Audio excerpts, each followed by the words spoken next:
सबको सादर सप्रेम नमस्ते जी। आज हम संध्या पर 13वीं चर्चा करेंगे। मनसा परिक्रमा के 5वें मंत्र को हम लेते हैं। ओम ध्रुवादिग्विष्णुरधिपति कल्मासग्रीवो रक्षिता विरुध ईशवः तेभ्यो नमोऽधिपतिभ्यो नमो रक्षितृभ्यो नम ईशुभ्यो नम एभ्यो अस्तु। योऽस्मान् द्वेष्टियं वयं द्विस्मस्तं वोजं भेदद्मः।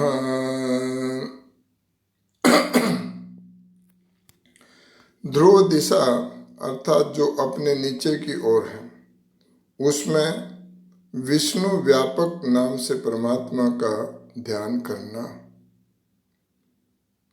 हरित रंग वाले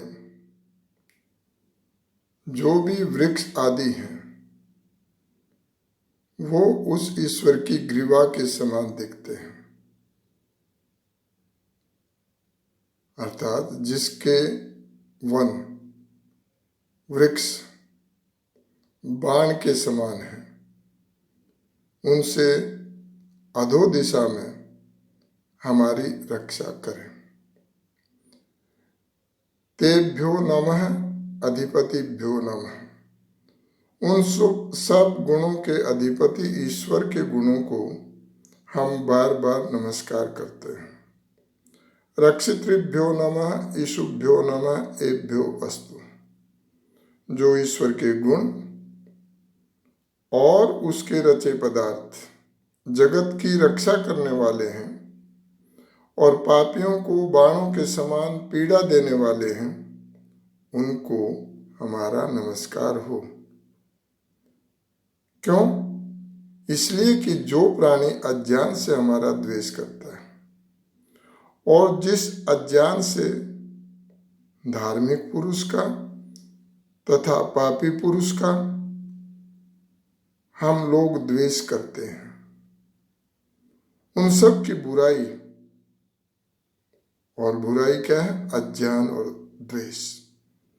उसको उन बाण रूप के मुख में दग्ध करते हैं कि जिससे किसी से हम लोग वैर न करें और कोई भी प्राणी हमसे वैर न करे, किंतु हम लोग सब मित्र भाव से परस्पर वर्तें हैं। अर्थात जैसे वृक्ष आदि अनेक प्रकार से ईश्वर की अपार कृपा से परोपकार करके इस सृष्टि को नियंत्रित करते हैं, फोटोसिंथेसिस की क्रिया से फल, फ्रूट, अन्न सब खाद्य पदार्थों के मूल स्रोत बनकर के कार्बन डाइऑक्साइड को स्वयं के भोजन के रूप में लेकर के प्रयोग करके हमें शुद्ध ऑक्सीजन देते हैं। और ये प्रक्रिया लगातार चलती है।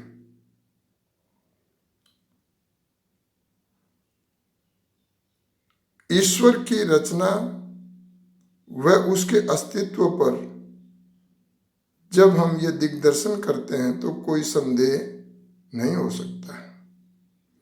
इन वृक्ष रूपी बाणों से हमें शिक्षा मिलती है कि हम भी द्वेष रहित हों, वृक्षों की तरह नम्रता को धारण कर परोपकारी जीवन बना सर्वदा द्वेष से पृथक रहें, क्योंकि जब जब वृक्ष फलों से लदे होते हैं तो उनमें नम्रता आ जाती है।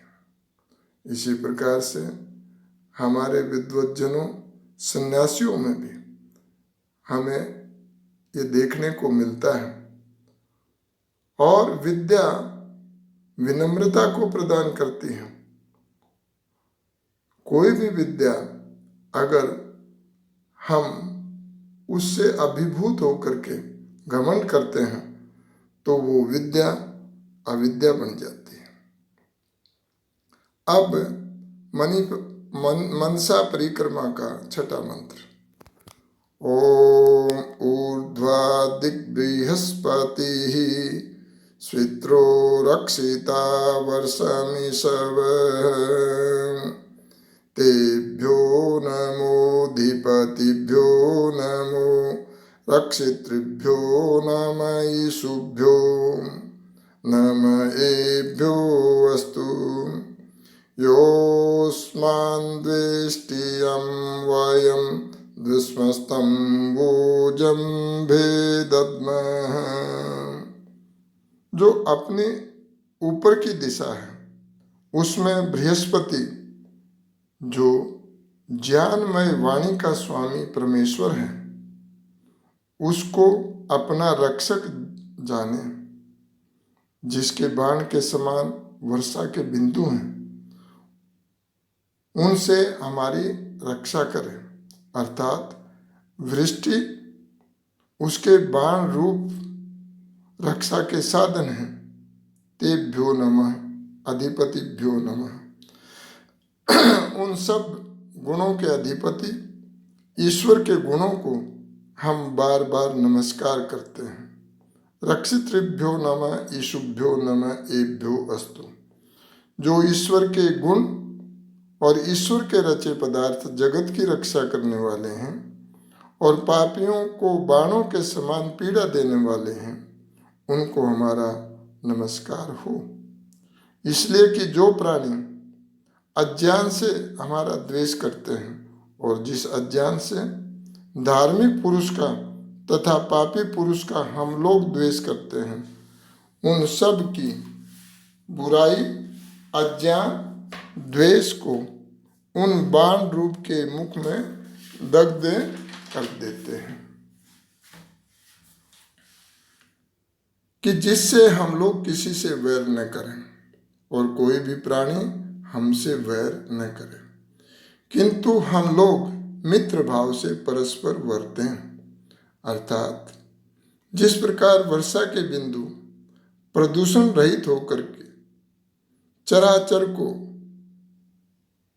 जीवन प्रदान करते हैं, वैसे ही हम भी अपनी योग्यता अनुसार समाज राष्ट्र के पवित्रीकरण में अपना योगदान करें।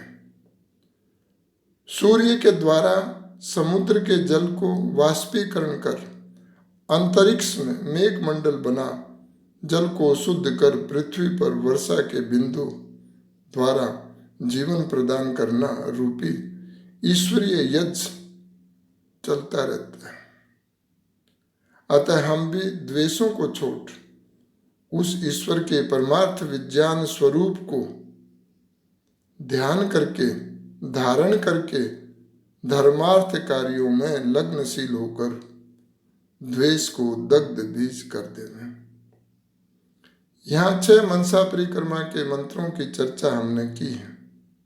हमने देखा कि द्वेष को दूर करने के लिए ईश्वर ने वेदों में जो मंत्र दिए, उनमें से इन उपरोक्त 6 मंत्रों को महर्षि स्वामी दयानंद सरस्वती जी ने कृपा करके संध्या की माला में सजाया।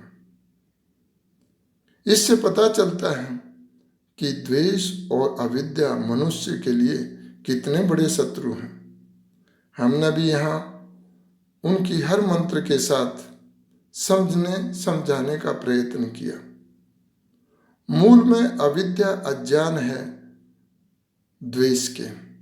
साधारण मनुष्य जब धन की या किसी वस्तु की हानि को देखता है तो वह उसे स्वयं की हानि समझने लग जाता है और रोता है। यही तो अविद्या है। और हानि करने वाले व्यक्ति से द्वेष कर बैठता है तो उससे जो आंतरिक हानि हो रही होती है उसे वह पहचान नहीं पाता है और वो अशांत व तनावग्रस्त होता हुआ स्वयं के लिए अनेक प्रकार की व्याधियों को, दुखों को, कष्टों को मोल ले लेता है। लेकिन विवेकी व्यक्ति किसी भी सांसारिक वस्तुओं की हानि को अपनी स्वयं आत्मा की हानि नहीं समझते। हाँ, शांत भाव से बिना द्वेष किए समाधान का प्रयत्न हम कर सकते हैं। इति ओम सम। अब कल हम उपस्थान मंत्रों पर चर्चा करेंगे। सबको सप्रेम नमस्ते, सबका धन्यवाद। ओम शांति शांति शांति।